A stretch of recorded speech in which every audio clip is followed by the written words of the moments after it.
Hey everyone, Caesar Quick here. We're having healthy marriages and relationships. And the topic I want to talk about today is not blaming the opposite sex for failed marriages, failed relationships. And I understand, marriages and relationships fail, because man and woman can't really agree on certain things, or, we have a breakdown somewhere with how things are being done. But anyway, I want to talk about this topic because usually, on Facebook posts or on other things that I'm involved in and other things that I see is that we have so much chopping down of the genders. And what I mean chopping down of the genders is, ladies, everything is a man's fault. And then guys, everything is a woman's fault. And the honest truth, guys, is that we're both to blame, men and women, because the Bible tells us, what we need to do, how we need to do it, and we have to take accountability, guys, for what we're doing in our relationships and what we're doing in our marriages. And of course, one of the most important things is coming down to the choices that we make, guys. It's coming down to the choices that we make, how we're making them, how we're qualifying the men and women in our lives, and the honest to God truth, guys, is that both genders have work to do. There's no gender that's less responsible. Ladies, it's certain things that a man needs, certain things a man wants, and vice versa, guys. There's certain things that she needs to feel loved, to feel covered, to feel protected. And we have to honestly ask ourselves, are we performing the way we should be performing? Are we giving everything? And it doesn't mean being perfect, guys, but it means being consistent. Because when you get into a relationship, especially a marriage, it's no longer about you. It's about your spouse. It's about serving. And if you're getting into a marriage, guys, for what you can get for yourself, there's some things that, you need to get. I get it. But honestly, you should be going into marriage to say, how can I serve the person that I'm with? How can I be a blessing to them? What can I give them? What can I add on to them? And it's not just about money, guys, but it's about what can I add to them? How can I make them a better person? That makes sense? And we go into these relationships and marriages a lot of times and we get complacent. We get comfortable, and, just doing enough, or we might not be doing, everything that we could be doing. And I'm gonna tell you guys what makes a beautiful marriage, the difference between a beautiful marriage and a not so beautiful marriage, is all those little things that you're not doing. And when I say little things, guys, fellas, it could be writing little notes to your wife, calling, the text, do spontaneous things, man. Not just for the anniversary, not just for the birthday, not just for the holidays, but step up, man. You got to let your spouse know that they feel appreciated, guys. And again, it could be something really small, but it could be small things that you're doing on a daily basis. You know what I mean? Because we live in a world that's trying to pull you in every different direction, and you got to understand that there's a war going on outside of you guys, and then there's going to be, the battles that that's going on in between you both, and you got to be ready to guard that. You got to be ready to look at that as being sacred. Okay, you got to be willing to give emotionally of yourself, guys. If your ladies out there, she's doing everything. She's doing everything, man. Don't keep her uncovered. Don't keep her protected like that. You know what I'm saying? Don't cheat. You know what I mean? Don't cheat on her.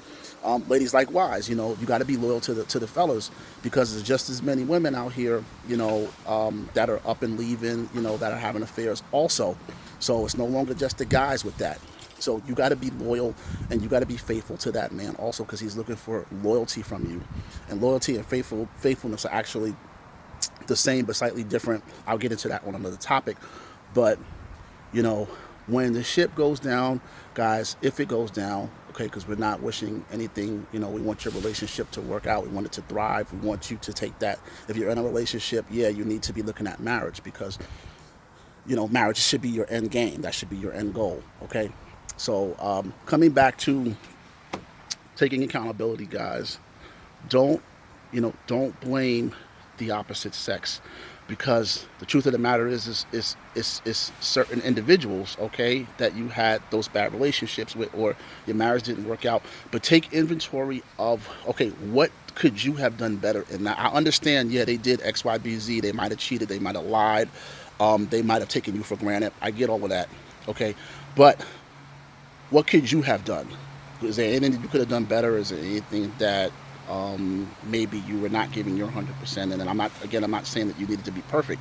I'm saying that we have to take accountability, because we're making the choices, okay? It's a free will choice, guys, who we decide to be with us as a husband or a wife. It's a free will decision, okay? So many people are saying, well, God picked my spouse. God. No, God does not choose your spouse. He gives you the free will to choose your spouse.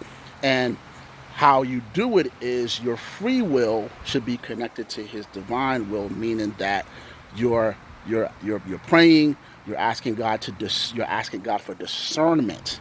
That's what you do. You use discernment to choose your spouse. And you should be using discernment, and you should be choosing an equally yoked spouse. Because if you choose an equally yoked spouse, equally yoked meaning that you guys have to share the same faith, the same morals, the same beliefs, okay, and the same convictions. Because if you're equally yoked, okay, there's a whole lot better chance of your marriage, lasting, okay? And again, nobody's perfect, but I'm saying that, it all comes back to our decisions at the end of the day, guys. We got the free will to pick whoever we picked, and I'm not saying it's your fault, that your relationship didn't work out or your marriage didn't work out. I've been there, done that.